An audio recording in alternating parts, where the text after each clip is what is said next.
Assalamualaikum warahmatullahi wabarakatuh. Allahumma sholli ala Sayyidina Muhammad wa ala ali Sayyidina Muhammad. Segala puji syukur kita kehadirat Allah Subhanahu wa Ta'ala. Salawat dan salam kita haturkan kepada baginda Nabi besar Muhammad sallallahu alaihi wasallam beserta keluarganya dan sahabatnya dan kita selaku umatnya. Mudah-mudahan mendapatkan syafaatnya. Dan jangan lupa like, comment, dan subscribe-nya. Mohon dukungannya agar kami lebih semangat untuk mengupload selalu dan mengembangkan kisah sejarah-sejarah di channel ini. Terima kasih.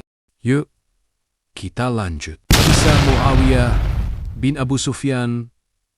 Muawiyah bin Abu Sufyan, putra dari Abu Sufyan bin Harb, seorang penguasa, hartawan, dan pedagang besar di Mekkah yang menguasai perniagaan di Jazirah Arabia.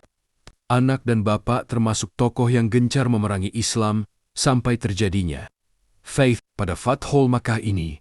Mereka termasuk dalam kaum yang dibebaskan dari pembalasan, kaum Tulaka, dan kemudian memeluk Islam. Muawiyah terus memperbaiki keislamannya. Ia mengikuti perang Hunain dan memperoleh ganimah yang melimpah ruah sebagaimana kaum Walaf, Makkah lainnya. Nabi SAW juga mempercayai dirinya menjadi salah satu penulis wahyu. Suatu ketika Nabi SAW pernah bersabda kepadanya, "Wahai Muawiyah, jika kamu menjadi raja, maka berbuat baiklah." Nabi SAW memang sering kali mengucapkan suatu sabda yang merupakan ramalan atau suatu penglihatan ghaib ke depan tentang apa yang akan dialami oleh beberapa sahabat. Misalnya pada sahabat Abu Dzar Al-Ghifari, Abdullah bin Mas'ud, Surakah bin Malik, Ammar bin Yasir, Hazan bin Ali cucu beliau, dan lain-lainnya. Begitupun yang terjadi pada Muawiyah ini. Bahkan di sana terselip suatu pesan bahwa dalam kedudukan sebagai raja, ia akan bisa tergelincir dan melakukan kesalahan dalam kaitannya dengan orang lain. Karena itu beliau menasehatinya, "Berbuat baiklah." Tetapi apa yang ditangkap Muawiyah adalah semacam restu dari beliau. Karenanya, sejak mendengar sabda beliau ini, ia sangat menginginkan berambisi untuk memegang jabatan khalifah. Muawiyah memang tidak pernah mengalami masa sulit dan penderitaan dalam keislamannya, karena bukan termasuk dalam sahabat yang memeluk Islam sejak awalnya. Ketika memusuhi Islam, kedudukannya terhormat dan mapan, sehingga praktis kehidupannya selalu dalam kesenangan tanpa derita. Hal ini yang makin memupuk ambisinya untuk bisa mencapai jabatan tertinggi dalam pemerintahan Islam. Pada masa Khalifah Abu Bakar, ia menyertai satu pasukan yang dipimpin oleh Yazid bin Abu Sufyan, kakaknya dalam memerangi pasukan Romawi di Damsyik, Syam. Setelah memperoleh kemenangan, Yazid ditetapkan Abu Bakar sebagai wali negeri Damsyik. Setelah Yazid wafat, Muawiyah mengambil alih pimpinan pemerintahan yang sebelumnya dipegang oleh kakaknya. Tetapi kemudian kedudukannya tersebut ditetapkan oleh Khalifah Abu Bakar ketika Umar memegang jabatan khalifah. Ia mengadakan kunjungan ke Syam, termasuk ke Damsyik, melihat gaya hidupnya yang bermewah-mewah, yang sangat berbeda dengan prinsip hidupnya. Khalifah Umar berkata kepadanya, "Ini adalah Kisra, Kaisar Arab, sepulangnya ke Madinah." Ia menerbitkan surat pemecatan Muawiyah sebagai wali negeri Damsyik dan mengirimkan Said bin Amir sebagai penggantinya, seorang sahabat Nabi SAW yang memiliki prinsip hidup sederhana dan membenci kemewahan. Seperti halnya Umar sendiri. Dalam riwayat lain, bukanlah wali negeri Damsyik, tetapi wali negeri Homs, suatu wilayah yang somasima berada di Syam.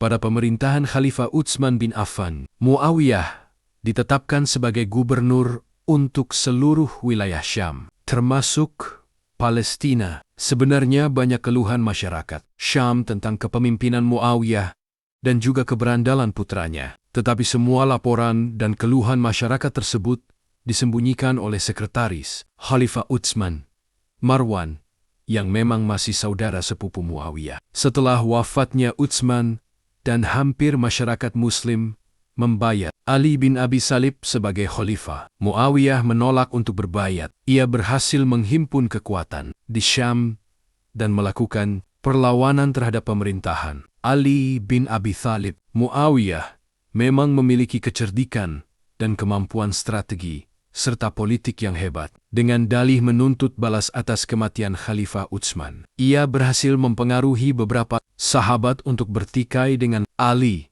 dan memihak pada dirinya. Dan dengan suatu muslihat pula, ia berhasil menurunkan Ali dan meneguhkan dirinya sebagai khalifah, atau tepatnya raja, karena hanya masyarakat Syam saja yang sepakat membayatnya. Sedangkan masyarakat di luar Syam tidak bulat mendukungnya. Beberapa sahabat memilih abstain, tidak memilih dan memihak pada salah satu kubu, dan tidak ingin terlibat dalam perselisihan dua kelompok kaum muslimin tersebut. Di antara sahabat utama yang memilih sikap ini adalah Abdullah bin Umar, Usamah bin Zaid, Sa'id bin Abi Waqqas, dan Muhammad bin Maslamah. Muawiyah beranggapan bahwa penolakan mereka mendukung Ali sebagaimana sahabat utama lainnya, karena mereka tidak mengakui keutamaan Ali atau meragukan berhak tidaknya Ali sebagai khalifah. Muawiyah sangat menginginkan dukungan mereka untuk mengokohkan kedudukannya sebagai Amirul Mukminin Khalifah.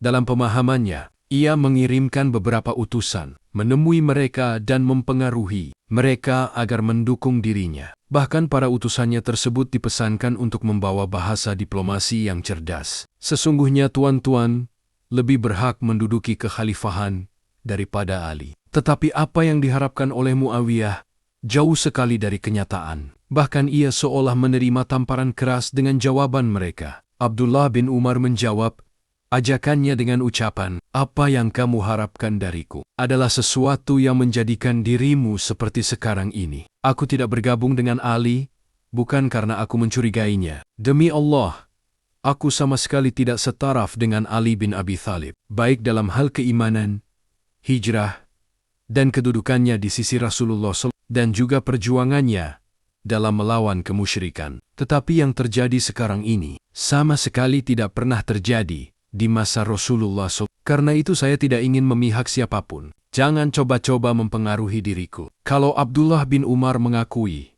tidak selevel dan sederajat dengan Ali, bagaimana dengan Muawiyah? Dan Sa'd bin Abi Waqqas memberikan jawaban seperti ini. "Persoalan ini sejak awal tidak aku sukai, dan akhirnya pun tidak aku sukai. Seandainya Talhah dan Zubair tetap tinggal di rumahnya masing-masing, tentu itu lebih baik bagi mereka. Semoga Allah Subhanahu wa Ta'ala mengampuni Ummul Mukminin Aisyah radhiyallahu anha atas apa yang telah terjadi. Sungguh, saya tidak akan pernah memerangi Ali selama-lamanya. Saya telah mendengar Rasulullah SAW bersabda kepada Ali, 'Kedudukanmu di sampingku adalah laksana Harun di sisi Musa. Hanya saja, tidak ada lagi nabi sesudahku.' Memang, tiga orang utama, Aisyah Ummul Mukminin, Talhah bin Ubaidillah, dan Zubair bin Awam sempat termakan fitnah yang dihembuskan oleh Muawiyah atas dalih menuntut balas pembunuh Utsman. Mereka memimpin sekelompok pasukan melawan Ali yang dianggap tidak tegas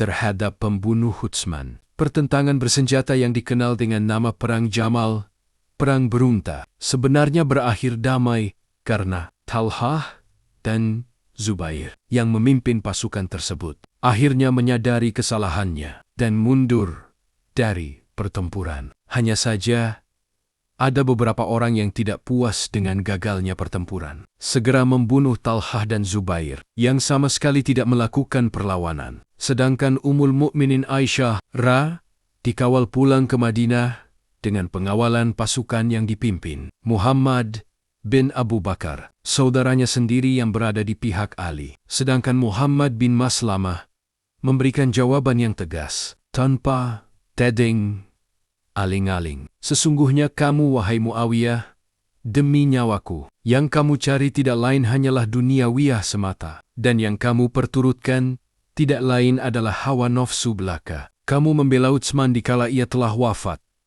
sedangkan semasa hidupnya, engkau hanya merongrongnya. Andai kata sikapku ini tidak sesuai dengan yang kamu harapkan, hal itu sedikit pun tidak mengurangi kesenanganku dan tidak menyebabkan keraguanku. Sungguh, Aku lebih mengenal dan mengetahui kebenaran daripada engkau. Inilah sebagian dari fitnah yang terjadi di kalangan umat Islam saat itu. Fitnah yang kata Al-Quran lebih besar dosanya daripada pembunuhan. Terbunuhnya kaum muslimin akibat fitnah ini jauh lebih banyak daripada sekedar pembunuhan biasa. Dan itu dilakukan oleh orang Islam sendiri. Fitnah yang hampir pasti tidak bisa dihindarkan, karena Nabi SAW telah meramalkan sebelumnya dengan berbagai sabda beliau kepada beberapa orang sahabat yang berbeda-beda. Terlepas dari peran kontroversial Muawiyah dalam situasi fitnah yang tidak terhindarkan ini, wilayah Islam makin meluas dalam masa pemerintahannya, bahkan menjangkau wilayah Eropa sekarang ini. Bagaimanapun juga, Muawiyah seorang sahabat Nabi, dan kita sama sekali tidak pantas untuk melakukan penilaian, apalagi hujatan atas apa yang telah dilakukan Muawiyah. Kita serahkan semuanya kepada Allah. Dialah pemilik rahasia, takdir, dan arsitek semua peristiwa yang telah terjadi di antara para sahabat. Semoga kita bisa mengambil hikmahnya di dalam sejarah ini dan menjadi hamba Allah yang soleh taat kepadanya dan Rasul-Rasulnya. Sekian dari kami, semoga bermanfaat. Wallahualam bishawab. Wassalam.